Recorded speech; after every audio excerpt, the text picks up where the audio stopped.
बिस्मिल्लाहिर्रहमानिर्रहीम, अस्सलाम वालेकुम।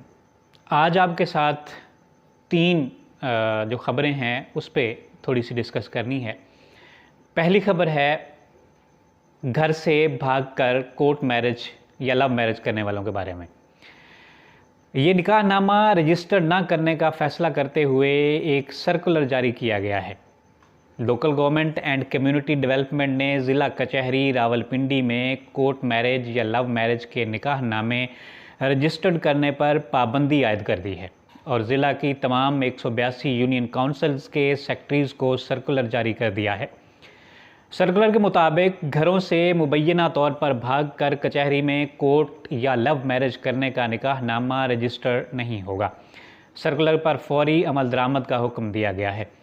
साथ ही मुतनब्बे किया गया है कि खिलाफ वर्जी पर कानूनी कार्रवाई भी की जाएगी। सर्कुलर की खिलाफ वर्जी पर निकाह खान का लाइसेंस रजिस्टर मनसूख और मुकदमा दर्ज करके गिरफ्तारी भी अमल में लाई जाएगी।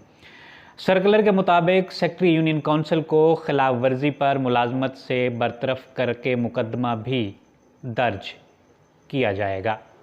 वाज़ेह रहे कि 2 साल में ज़िला बर कचहरी में घरों से भागकर निकाह करने में खौफनाक इजाफा रिकॉर्ड हुआ है, जबकि सिर्फ 1 जनवरी 2030 सितंबर तक ज़िला रावलपिंडी में 1594 शादियां जो हैं वो कोर्ट मैरिज रजिस्टर्ड हुई।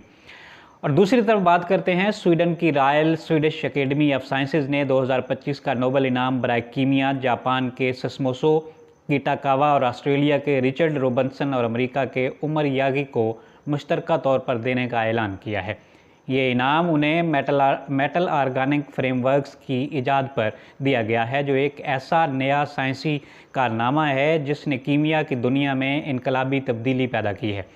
माहिरीन के मुताबिक इन साइंसदानों ने ऐसे मालिक्यूल्स ढांचे तैयार किए हैं जिनके अंदर बड़े बड़े सुराख या खिला होते हैं, जिनसे गैसें और दीगर कीमियाई मादे गुजर सकते हैं। इन फ्रेमवर्क्स को सहरा की हवा से पानी हासिल करने, कार्बन डाइऑक्साइड जज़ब करने, जहरीली गैसों को महफूज रखने और कीमियाई रद्द-ए-अमल को तेज़ करने जैसे कामों में इस्तेमाल किया जा सकता है।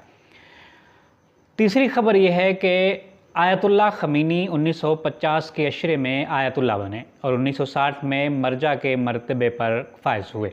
ख़मीनी के वालिद को रज़ा शाह पहलवी के हुक्म पर कत्ल कर दिया गया था। ख़ुद इन्हें भी 1964 में इराक़ में जलावतन किया गया। बाद अज़ां जब उन्होंने मोहम्मद रज़ा शाह पहलवी और मगरब नवाज़ी के ख़िलाफ़ बोलना शुरू किया तो उन्हें फ़्रांस में जलावतन कर दिया गया। उन्होंने जलावतनी के दौरान ही सियासी जद्दोजहद शुरू कर दी। जब शाह का तख्ता उलट दिया गया तो वो 1 फरवरी 1979 यानी 79 को बतौर कायदे इनकलाब ईरान वापस आए। ईरान के लिए नए दस्तूर में शिया इस्लाम को सरकारी मज़हब और मजहबी लीडर तस्लीम किया गया। अगरचे एक मुंतखब सदर एग्जेक्टिव ब्रांच का सरबराह था, लेकिन उसके इख्तियार की इस्तेमाल की निगरानी वलायत फ़कीह करता है, जिसे शिया फ़ुक़हा की मुशावरती काउंसिल की हिमायत व तायीद हासिल है। अब आप सोच रहे होंगे कि ये इमाम ख़ुमैनी का ज़िक्र मैंने क्यों किया। अभी कुछ दिनों से एक सीनियर सहाफ़ी की ट्वीट सोशल मीडिया पे चल रही है और वो ये कह रहे हैं कि इमरान खान साहब जेल से बाहर आएंगे और उनका ख़ुमैनी की तरह इस्तकबाल किया जाएगा। अब आपको मैंने ख़मीनी के बारे में बताया कि उसने कैसे जद्दोजहद की, उसके साथ क्या हुआ, उसकी फ़ैमिली के साथ क्या हुआ। तो अब आप मवाजना कीजिए कि इमरान खान जो हैं वो ख़ुमैनी कैसे बन सकते हैं। एक घड़ी चोर जिसका कोई नज़रिया नहीं, जिसका कोई किबला नहीं, जिसका कोई काबा नहीं, जिसका कोई माटो नहीं, जो हर रोज़ आए रोज़ अपनी ही बातों से मुकर जाता है, फिर जाता है।